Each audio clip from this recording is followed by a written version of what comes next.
ఇకపోతే మరొక భక్తాగ్రేసుడు బాబా గారు షిరిడీలో ఉన్నన్ని రోజులు ఆయన రెహత మరియు నీమ్గామ్ అనేటువంటి ప్రదేశాలని దాటి ఎక్కడికి వెళ్ళినటువంటి దృశ్యాలు లేవు. కానీ ఒకసారి అలిగి షిరిడీ ప్రజలు చేసేటువంటి తనని ఇబ్బంది పెట్టేటువంటి వాటిని కోసం రూయి అనే గ్రామానికి వెళ్తాడు.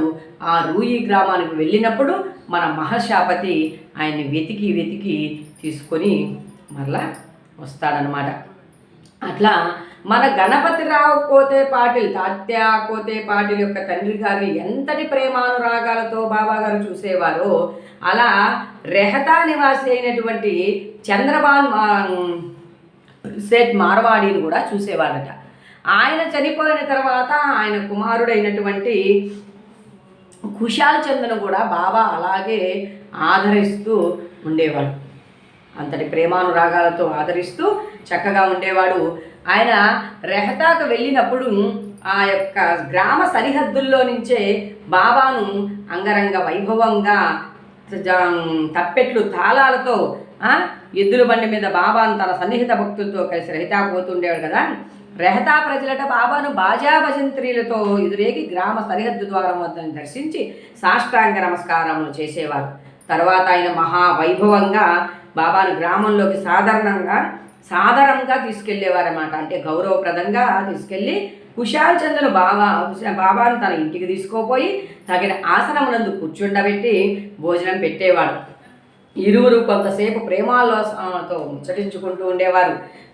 తదుపరి బాబా వారిని ఆశీర్వదించి షిరిడి చేరేవాడు. ఇలా షిరిడి గ్రామమునకు సమాన దూరంలో ఒకవైపు దక్షిణం వైపున రెహతా ఉండేది, మరొక వైపు అంటే ఉత్తర దిశ ఎందు నీమ్గా ఉండేవి.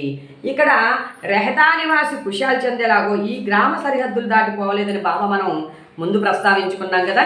అలాగే వారెన్నడూ రైలు బండిలో ప్రయాణం చేసి కూడా ఎరగరు, రైలు బండి కనీసం చూసి కూడా ఉండలేరు.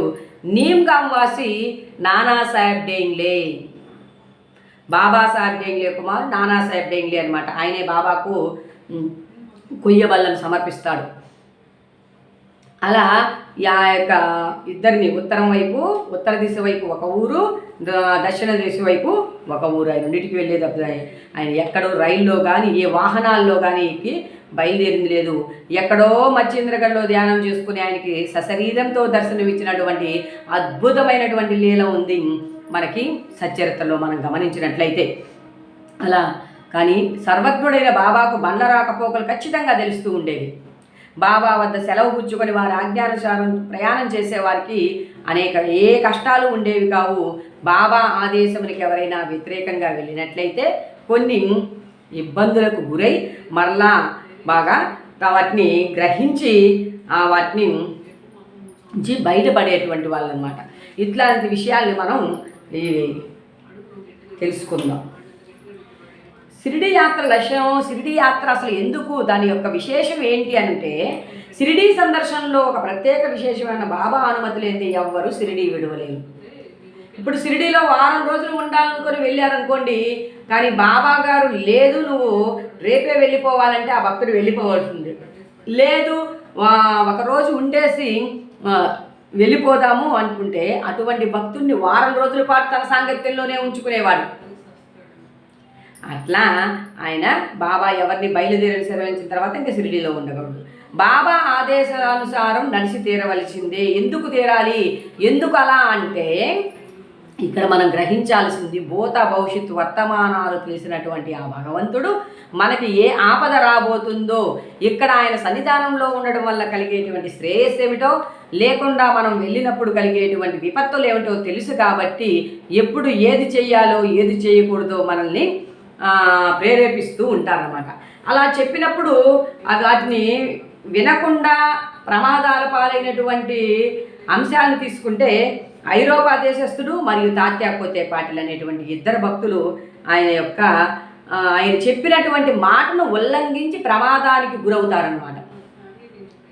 ఈ తాత్యా కొత్తే పాటలు చూడు మామా మామ అంటూ నిరంతరం ఆయన దగ్గర తిరుగుతూ చేస్తూ ఉండేటువంటి ఆయన. అంటే ఆ వయసులో ఉన్నారు, ఎక్కడెక్కడో సంత పెడుతున్నారు.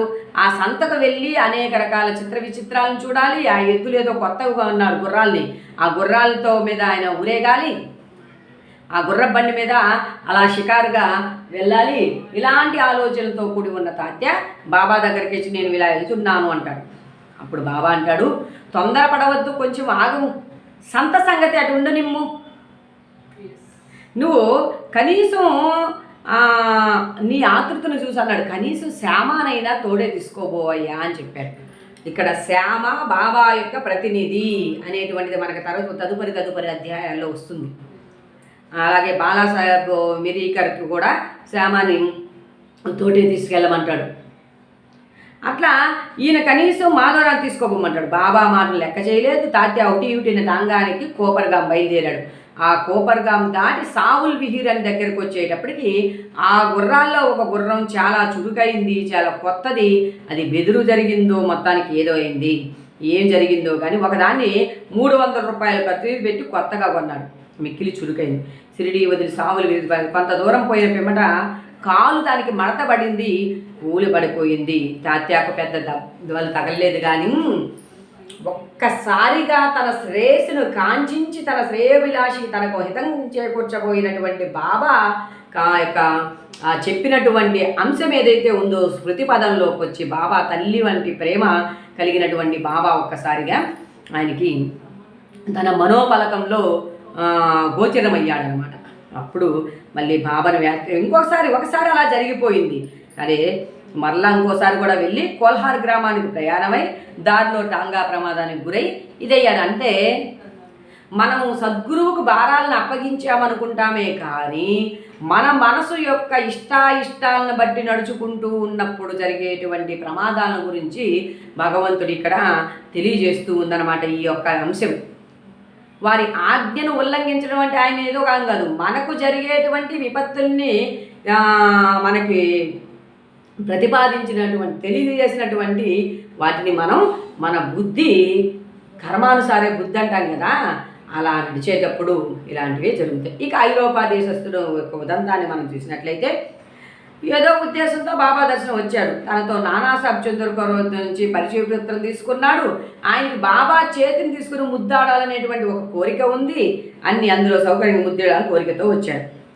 మసీదులో ప్రవేశించి యత్నించాడు, కానీ బాబా అతన్ని మసీదులో ప్రవేశించుటకు నిషేధించాడు. కిందగా మసీదు ముందుగా గల బహిరంగ ఆవరణంలో కూర్చుండి తమ దర్శనాన్ని చేసుకోమన్నాడు. సరే, అతడు తనకు జరిగిన మర్యాదకు అసంతుష్టపడి, అంటే తనకు నానాసాహెబ్ చందోర్కర్ నుంచి పరిచయ పత్రం తీసుకొచ్చిన ఆయనకి వెళ్ళి బాబా సాంగత్యంలోకి వెళ్ళి బాబాను ముద్దాడాలి, బాబా చేయి పట్టుకోవాలనుకున్న ఆయనకి అసలు మసీదులోకే ప్రవేశం లేకుండా నువ్వు ఆ మెట్ల మీద కూర్చొని దర్శనం చేసుకో అన్నప్పుడు ఆయనకి ఆ హృదయం చివుకో. కానీ దాంట్లో ఉన్నటువంటి ఆంతర్యం ఏమిటో ఆ ఇద్దరి మధ్యకే తెలుస్తుంది, కానీ మధ్యలో మూడో వ్యక్తిగా అవగాహన లేని మనలాంటి వాళ్ళకి ఏం తెలుస్తుంది? కాబట్టి సరే, బాబా సెలవు పొందేదానికి వచ్చారు. అప్పుడు బాబా అన్నాడు, తొందరపడవద్దు, మరుసటి దినం వెళ్దు కానీ నిశ్చింతకుండు అన్నాడు. ఇప్పుడు తక్కిన వారు కూడా బాబా ఆదేశాన్ని పాటించవలసి, కానీ అతని మనసు గాయపడి ఉంది కదా, అరే నాకు అవమానం జరిగి ఇలాంటి ఆలోచనలో ఉందన్నమాట. కాబట్టి ఆ మాటలను ఖాతరు చేసేటువంటి ఇదిలో ఆయన లేడు. సాంగానికి షిరిడీ నుంచి బయలుదేరాడు. మొదట గుర్రాలు బాగానే పరిగెత్తాయి. సావుల్ విహిర్ దాటిన కొద్దిసేపట్లోనే ఒక సైకిల్ అతనికి ఎదురుగా వచ్చింది. దాన్ని చూసి గుర్రాలు బెదిరాయి. టాంగా పాలకిందులైపోయింది. ఆ పెద్ద మనిషి క్రింద పడి రోడ్డుపై కొంత దూరం ఏడవబడ్డాడు.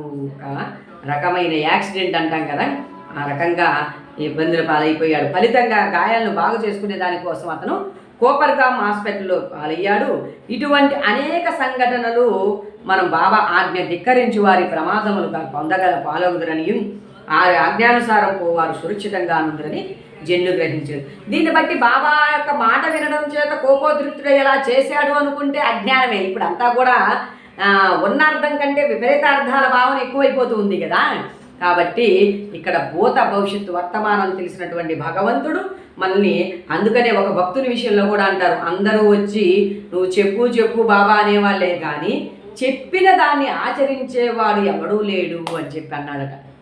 అట్లా ఆచరణ శూన్యమైతే అనేక వైపరీత్యాలకు అది కారణమవుతుంది. కాబట్టి మనం ఇక్కడ వాళ్ళు అంతగా బాబాను ప్రేమించే తాత్యాను బాబా యొక్క మాట ఉల్లంఘి ఇలా మహర్షాపతి ఎన్నో ఉన్నాయి. తదుపరి అధ్యాయంలో వెళ్ళాలనుకుని వచ్చిన వాళ్ళు తన సాంగత్యంలో ఉంచుకొని ఇచ్చినటువంటి దాన్ని ఏంటి అనేటువంటి దాన్ని తదుపరి వీడియోలో తెలుసుకునేటువంటి ప్రయత్నం చేద్దాం. ఇలా మనం ముందుకు తీసుకెళ్తున్నటువంటి ఆ సమస్త విశ్వ గురువులకు మనసా వాచ కృతజ్ఞతలు తెలియజేసుకుంటూ జై సాయి సమర్థ, జై జై సాయి సమర్థ.